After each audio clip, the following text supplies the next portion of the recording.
A Fraternidade Espírita Chico Xavier apresenta a Página Amiga, o audiobook do livro Obreiros da Vida Eterna.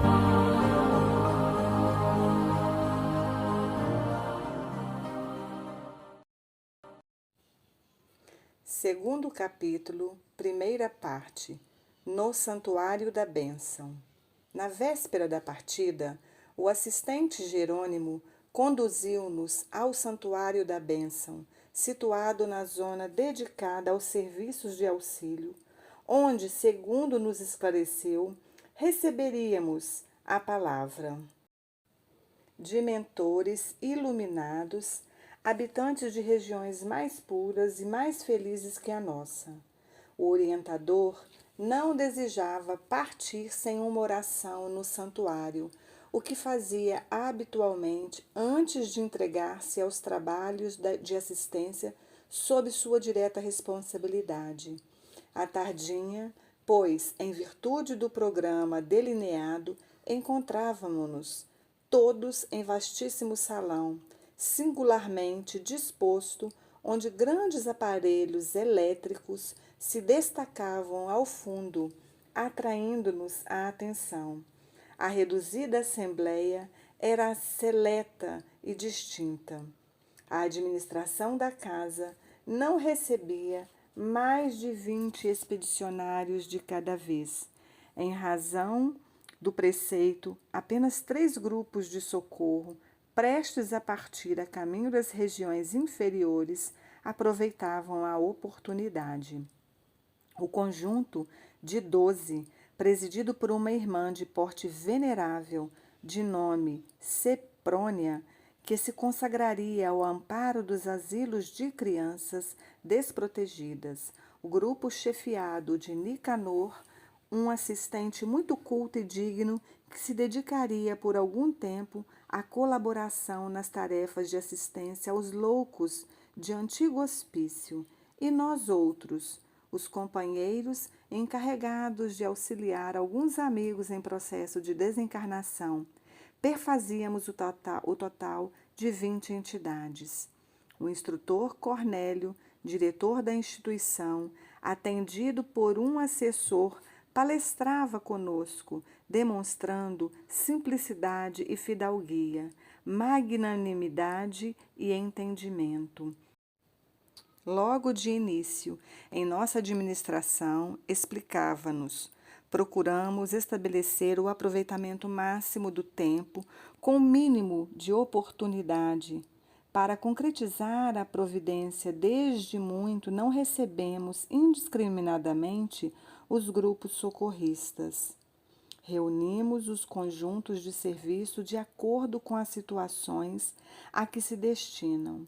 Em dia de recepção, aos que vão prestar serviço na crosta, não atendemos colaboradores incumbidos de operar exclusivamente nas zonas de desencarnados, como sejam as estações purgatoriais e as que se classificam como francamente tenebrosas. Há que ordenar as palavras e selecioná-las, criando-se campo favorável aos nossos propósitos de serviço. A conversação cria um ambiente e coopera, em definitivo, para o êxito ou para a negação. Além disso, como esta casa é consagrada ao auxílio sublime dos nossos governantes que habitam planos mais altos, não seria justo distrair a atenção e sim consolidar bases espirituais com todas as energias ao nosso alcance, em que possam aqueles governantes lançar os recursos que buscamos, compreendendo a extensão das tarefas por fazer e o respeito que devemos àqueles que nos ajudam. Somos de parecer que precisamos sanar os velhos desequilíbrios das intromissões verbais desnecessárias e muitas vezes perturbadoras e dissolventes. Enquanto lhe ouvimos as ponderações, encantados, imprimiu ligeiro intervalo às sentenças esclarecedoras e continuou. Aliás, o profeta enunciou há muitos séculos que a palavra dita a seu tempo é maçã de ouro em cesto de prata.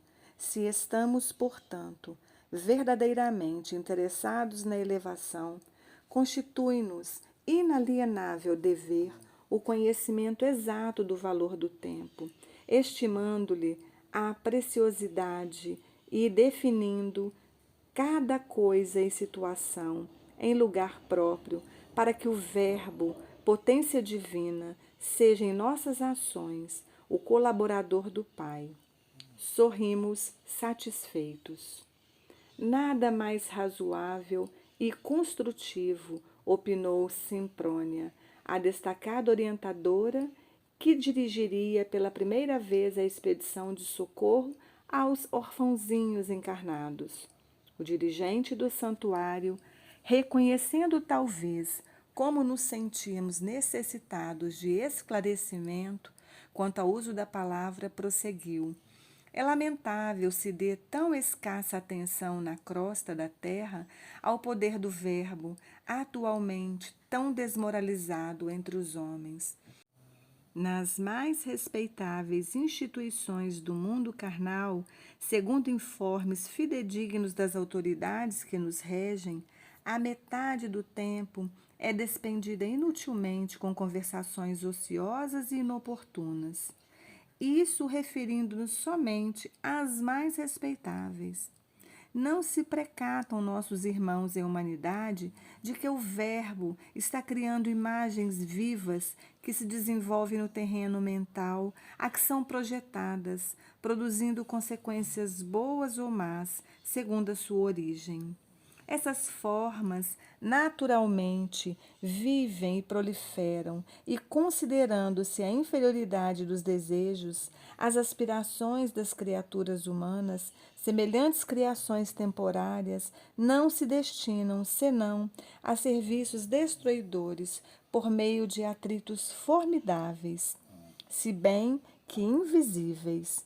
Notava-se claramente o interesse que suas definições se despertavam nos ouvintes.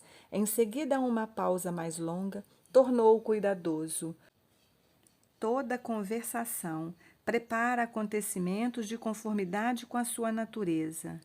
Dentro das leis vibratórias que nos circulam, por todos os lados, é uma força indireta de estranho e vigoroso poder, induzindo sempre aos objetivos velados de quem lhe assume a direção intencional. Encarregados de assumir a chefia desta casa, trouxemos instruções de nossos maiores para suprimir todos os comentários tendentes à criação de elementos adversos aos júbilos da bênção divina. É por isso que, graças ao amor providencial de Jesus, temos conseguido a manutenção de um instituto em que os nossos mentores de mais alto se fazem sentir. A ausência de qualquer palavra menos digna e a presença contínua de fatores verbais edificantes facilitam a colaboração de forças sutis, nas quais os orientadores divinos encontram acessórios para se adaptarem de algum modo às nossas necessidades de edificação e comum. Fez um gesto do narrador que se recorda de minudências importantes e informou. Encetando nosso trabalho modesto, fomos defrontados por reações apreciáveis. Procurava-se então um santuário, sem qualquer preparação íntima. Nossos amigos prosseguiam repetindo o cenário da crosta em que os devotados procuram os templos como os negociantes buscam mercados. Devíamos administrar dons espirituais, como quem dirige um armazém de vantagens fáceis ao personalismo inferior. Desde o primeiro dia, porém, amparados na delegação de competência que nos foi concedida, golpeamos fundo o velho hábito. Durante alguns dias, gastamos tempo ensinando a referência divina ao Senhor, a necessidade da limpeza interna do pensamento e a abolição do feio costume de tentar o suborno da divindade com falaciosas promessas. E quando sentimos conscienciosamente que as lições estavam findas, iniciamos a aplicação de medidas retificadoras. Registros vibratórios foram instalados, assinalando a natureza das palavras em movimento.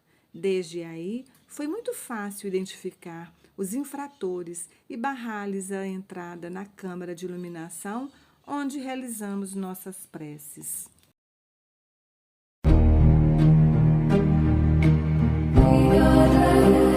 Audiobook do livro Obreiros da Vida Eterna. Narrativa: Cristina Albuquerque.